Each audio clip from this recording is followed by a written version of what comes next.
ನಮಸ್ಕಾರ. India gate ಕಾರ್ಯಕ್ರಮಕ್ಕೆ ಸ್ವಾಗತ. ನಾನು ಪ್ರಶಾಂತ್ ಮಾತು. ಬಂಗಾಳ ಸೇರಿದಂತೆ ಪಂಚರಾಜ್ಯಗಳ ಚುನಾವಣೆಗಳ ಬಗ್ಗೆ ಮಾತನಾಡಲಿಕ್ಕೆ ನಮ್ಮ ಜೊತೆಗಿದ್ದಾರೆ ದ ಹಿಂದೂ ಆಂಗ್ಲ ದೈನಿಕದ ಪೊಲಿಟಿಕಲ್ ಎಡಿಟರ್ ನಿಸ್ತುಲಾ ಹೆಬ್ಬಾರ್ ಅವರೇ. ನಿಸ್ತುಲಾ ಹೆಬ್ಬಾರ್ ಅವರೇ, ಇಂಡಿಯಾ ಗೇಟ್ ಕಾರ್ಯಕ್ರಮಕ್ಕೆ ಸ್ವಾಗತ. ನಿಸ್ತುಲಾ ಅವರೇ, ಪಂಚರಾಜ್ಯಗಳ ಚುನಾವಣೆಗಳು ಹತ್ತಿರ ಬರ್ತಾ ಇವೆ. ಈಗಾಗಲೇ ಅಭ್ಯರ್ಥಿಗಳ ಒಂದು ಪಟ್ಟಿಯನ್ನು ಕೂಡ ಪೊಲಿಟಿಕಲ್ ಪಾರ್ಟೀಸ್ ಬಿಡುಗಡೆಗೊಳಿಸ್ತಾ ಇವೆ.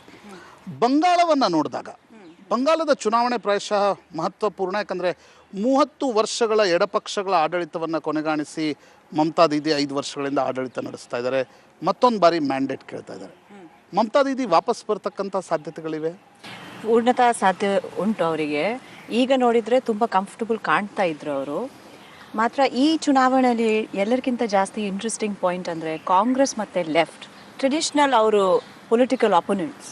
ಅಷ್ಟು ವರ್ಷ ಕಾಂಗ್ರೆಸ್ ವಿರುದ್ಧ ಪಾಲಿಟಿಕ್ಸ್ ಮಾಡಿದ್ದ ಲೆಫ್ಟ್ ಫ್ರಂಟ್ ಈಗ ಅವರೊಟ್ಟಿಗೆ ಅಲಯನ್ಸ್ ಮಾಡಿಬಿಟ್ಟಿದ್ದಾರೆ. ರಫ್ಲಿ ನೀವು ನೋಡಿದರೆ 294 ಸೀಟ್ಸ್ ಉಂಟು ಬೆಂಗಾಲ್ ಅಸೆಂಬ್ಲಿಯಲ್ಲಿ. ಅದರಲ್ಲಿ 90 ಸೀಟ್ಸ್ ಮೇಲೆ ಕಾಂಗ್ರೆಸ್ ಫೈಟ್ ಮಾಡ್ತದೆ. ಮತ್ತು rest of the seats about 204 seats, 294 seats. So 90 seats Congress, 204 ಸೀಟ್ಸಲ್ಲಿ ಲೆಫ್ಟ್ ಪಾರ್ಟೀಸ್ ಫೈಟ್ ಮಾಡ್ತಾ ಇದ್ದೇವೆ. ಲೆಫ್ಟ್ ಪಾರ್ಟೀಸಲ್ಲಿಯೂ ಮತ್ತು ಕಾಂಗ್ರೆಸ್ಸಲ್ಲಿಯೂ ತುಂಬ ಇದರ ಮೇಲೆ ವಿಚಾರಣೆ ಆಯಿತು. ಹೀಗೆ ಮಾಡ್ಬೋದಾ, ಮಾಡಬೇಕಾ? ಯಾಕಂದರೆ ನೀವು ಟ್ರೆಡಿಷ್ನಲ್ ರೈವಲ್ಸ್ ಆಗಿದ್ದೀರಿ. ಗ್ರೌಂಡ್ನಿಂದ ನಿಮಗೆ ರಿಪೋರ್ಟ್ ಸಿಕ್ಕಿದ ನಂತರ ಎರಡು ಪಾರ್ಟಿಗಳಿಗೆ ಈ ಅಲಯನ್ಸಿಗೆ ಎಸ್ ಅಂತ ಹೇಳಬೇಕಾಯಿತು. ನನಗೆ ಯಾರೋ ವೋಟ್ ಟ್ರಾನ್ಸ್ಫರ್ ಆಗುತ್ತೆ ಅಂತ ನಿಮ್ಗೆ ಅನ್ಸುತ್ತಾ? ಆಗ್ಬೋದು. ಆ್ಯಂಟಿ ಮಮತಾ ವೋಟ್ ಅಂತೂ ಒಂದು ಕನ್ಸಾಲಿಡೇಷನ್ ನೋಡಲಿಕ್ಕೆ ಬಿಹಾರಲ್ಲಿ ಆಗಿದ್ದಾಗೆ ನೋಡ್ತಾ ಇದ್ದಾರೆ. ಯಾಕಂದರೆ ಇದರಲ್ಲಿ ಅರಿಥ್ಮೆಟಿಕ್ ತುಂಬ ಇಂಟ್ರೆಸ್ಟಿಂಗ್ ಉಂಟು. 2014 ಜನರಲ್ ಎಲೆಕ್ಷನಲ್ಲಿ ಲೋಕಸಭಾದಲ್ಲಿ ಮಮತಾ ಬ್ಯಾನರ್ಜಿದು ತೃಣಮೂಲ್ ಕಾಂಗ್ರೆಸ್ಸಿಗೆ 39.79% ವಾಸ್ ದ ವೋಟ್ ಶೇರ್. ಅವರಿಗೆ 34 ಸೀಟ್ ಸಿಕ್ಕಿತ್ತು. Congress plus left 39.64. So what is the difference? 0.15% vote difference ಉಂಟು. ಮತ್ತು ನಮಗೆ ಕಾಂಗ್ರೆಸ್ಸಿನವರು ಸಹ ಹೇಳ್ತಾ ಇದ್ರು, ಟಾಪ್ ಲೀಡರ್ಶಿಪ್ಪಿನವರು, ನಾವು ಮಾತಾಡುವಾಗ ಇದರ ವಿಷಯ. ರಾಹುಲ್ ಗಾಂಧಿ ಮತ್ತು ಮಮತಾ ಬ್ಯಾನರ್ಜಿ ನಿತೀಶ್ ಕುಮಾರ್ದು ಸ್ವೇರಿಂಗ್ ಇನ್ ಸೆರೆಮನಿ ನವೆಂಬರಲ್ಲಿ ಸ್ವೇರಿಂಗ್ ಇನ್ ಸೆರೆಮನಿ ಒಟ್ಟಿಗೆ ಅಟೆಂಡ್ ಮಾಡಲಿಕ್ಕೆ ಹೋಯ್ತು. ಆಗ ರಾಹುಲ್ ಗಾಂಧಿ ಹತ್ರ ಬಂದು ಮಮತಾ ಬ್ಯಾನರ್ಜಿ ಹೇಳಿದರು. ರಾಹುಲ್ ಗಾಂಧಿ ಸ್ವತಃ ತನ್ನ ಸ್ಟೇಟ್ ಯೂನಿಟ್ ಅವರಿಗೆ ಈ ಕಥೆಯನ್ನು ಹೇಳಿದ್ದಾರೆ.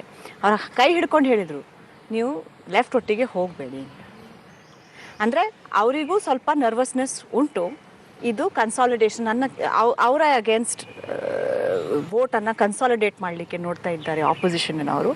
ಈಗ ಕನ್ಸಾಲಿಡೇಷನ್ ಮಾಡಿಯೇ ಒಂದು ದೊಡ್ಡ ಪೊಲಿಟಿಕಲ್ ಪಾರ್ಟಿಯನ್ನು ಡಿಫೀಟ್ ಮಾಡ್ಬೋದು. ಅದು ಬಿಹಾರ್ ಎಲೆಕ್ಷನ್ಸಿಂದ ಪ್ರೂವ್ ಆಗಿಬಿಟ್ಟಿದೆ. ಆದರೆ ಮಮತಾ ದೀದಿಯ ಪ್ಲಸ್ ಏನಂತ ನಿಮ್ಗೆ ಅನಿಸುತ್ತೆ?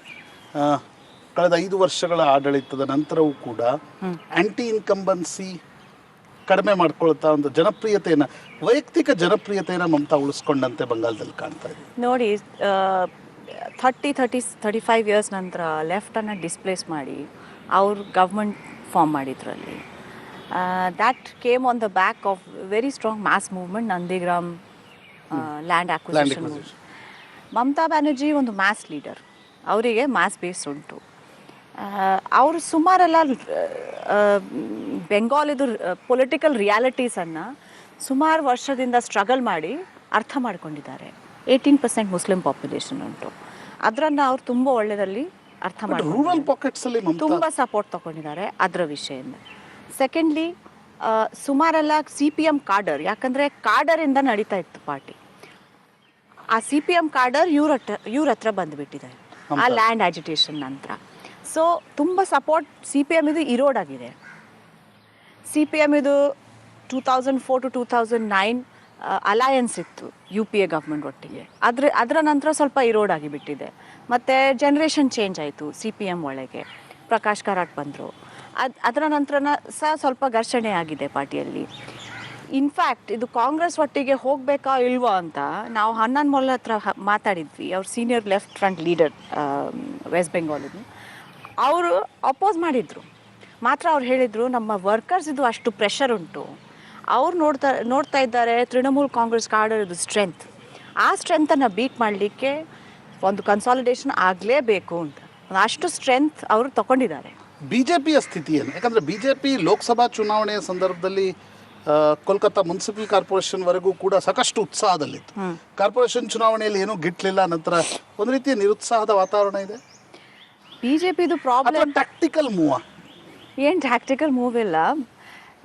ವೆಸ್ಟ್ ಬೆಂಗಾಲಲ್ಲಿ ಮೈನಾರಿಟಿ ಪಾಲಿಟಿಕ್ಸ್ ತುಂಬ ಇಂಪಾರ್ಟೆಂಟ್ ಉಂಟು. ಸೊ ಒಂದು ಹ್ಯಾಂಡಿಕ್ಯಾಪ್ ಹೇಗೋ ಉಂಟು BJPಗೆ, ಯಾಕಂದರೆ ಅವ್ರು ಮೆಜಾರಿಟಿ ಪಾಲಿಟಿಕ್ಸ್ ಮಾಡ್ತಾರೆ. ಆ ಮೆಜಾರಿಟಿ ಪಾಲಿಟಿಕ್ಸಿಗೆ ಒಂದು ದೊಡ್ಡ caste, Hindu caste has to support you.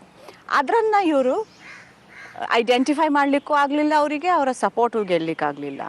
2014 ಇಲೆಕ್ಷನಲ್ಲಿ ಮೋದಿ ವೇವ್ ಇತ್ತು, ಅದಕ್ಕೆ ಆಸನ್ಸೋಲ್ ಮತ್ತು ಐ ಥಿಂಕ್ 1 ಸೀಟ್ ಬಂತು ಅವರಿಗೆ ಅಲ್ಲಿಂದ ಬಂಗಾಲಿಂದ. ಡಾರ್ಜಿಲಿಂಗ್ ಅಂತ ಒಂದು ಡಾರ್ಜಿಲಿಂಗ್ 2 ಸೀಟ್ ಬಂದಿದೆ. ಸೊ ಅಷ್ಟರವರೆಗೆ ಅವ್ರದ್ದು ಪೀಕ್ ಅದು.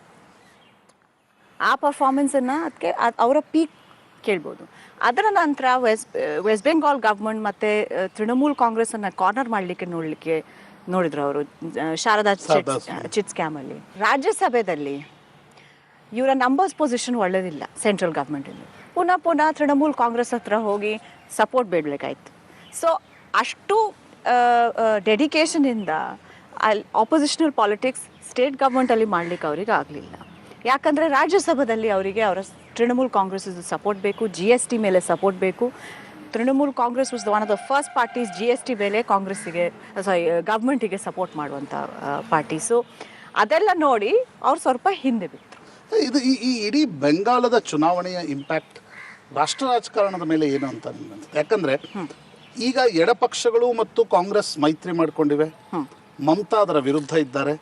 ಒಂದು ವೇಳೆ ಯಾರೇ ಗೆದ್ದರೂ ಸೋತ್ರೂ ಕೂಡ ಡೆಲ್ಲಿಯಲ್ಲಿ ಅದರ ಅಲಯನ್ಸ್ ನಿರ್ಧಾರ ಆಗುತ್ತಾ? ಆ ರೀತಿಯ ಸಾಧ್ಯತೆಗಳು ಉಂಟಂತ ನಿಮ್ಗೆ ಅನ್ಸುತ್ತೆ? ಹೌದು, ಇವ್ರು ಒಳ್ಳೇದು ಮಾಡಿದರೆ, ಕಾಂಗ್ರೆಸ್ ಲೆಫ್ಟ್ ಅಲಯನ್ಸ್ ಒಳ್ಳೇದು ಮಾಡಿದರೆ ಭವಿಷ್ಯಕ್ಕೆ ಅಂತ ಒಂದು ಅಲಯನ್ಸ್ ನೋಡ್ಕೊಳ್ಬೋದು. ಯಾಕಂದರೆ both Trinamool and left have been allies with the Congress earlier. But ಇಲ್ಲಿ ವೆಸ್ಟ್ ಬೆಂಗಾಲಲ್ಲಿ ಇಂಟ್ರೆಸ್ಟಿಂಗ್ ಪಾಯಿಂಟ್ ಅಂದರೆ Congress is the smaller ally. So Arun Jaitley ಹೇಳಿದಾಗೆ ಅವ್ರು ಸ್ವಲ್ಪ ಟೇಲ್ ಎಂಡರ್ ಆಗಿ ಅಟ್ಯಾಚ್ ಆಗಿಬಿಟ್ಟಿದ್ದಾರೆ. ಸೊ ಅದರ ಮೇಲೆ ಸಹ ಸುಮಾರು regional parties who var against Congress in the past but can accept them as junior partner, ಅವ್ರು ಸಹ ಸ್ವಲ್ಪ ಯೋಚನೆ ಮಾಡಲಿಕ್ಕೆ ಶುರು ಮಾಡ್ಬೋದು. ಮೋದಿ ದೃಷ್ಟಿಯಿಂದ ನೋಡಿದಾಗ ಮಮತಾ ಹತ್ರ ಬರ್ಬೋದಾ? ಮಮತಾಗೆ ಹತ್ರ ತರಿಸ್ಲಿಕ್ಕೆ ಸುಮಾರೆಲ್ಲ ಪ್ರಯತ್ನ ಮಾಡಿದ್ದಾರೆ ಮೋದಿ ಅವರು.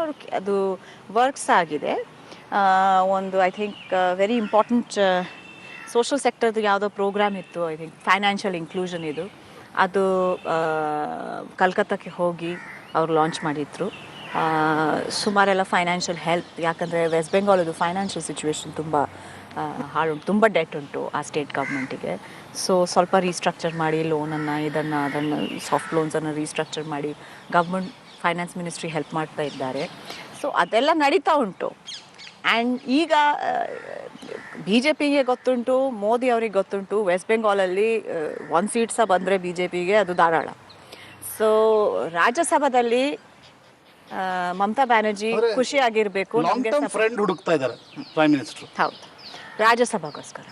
ಧನ್ಯವಾದಗಳು ನಿಸ್ತುಲಾ ಹೆಬ್ಬಾರ್ ಅವರೇ ಇಂಡಿಯಾ ಗೇಟ್ ಜೊತೆ ಮಾತನಾಡಿದ್ದಕ್ಕಾಗಿ. ಇವಿಷ್ಟು ದ ಹಿಂದೂನ ಪೊಲಿಟಿಕಲ್ ಎಡಿಟರ್ ನಿಸ್ತುಲಾ ಹೆಬ್ಬಾರ್ ಅವರ ಬಂಗಾಳದ ಚುನಾವಣೆ ಕುರಿತ ಅನಿಸಿಕೆಗಳು. ಈಗೊಂದು ಬ್ರೇಕ್ನ ನಂತರ ಇಂಡಿಯಾ ಗೇಟ್ ಮುಂದುವರಿಯುತ್ತದೆ.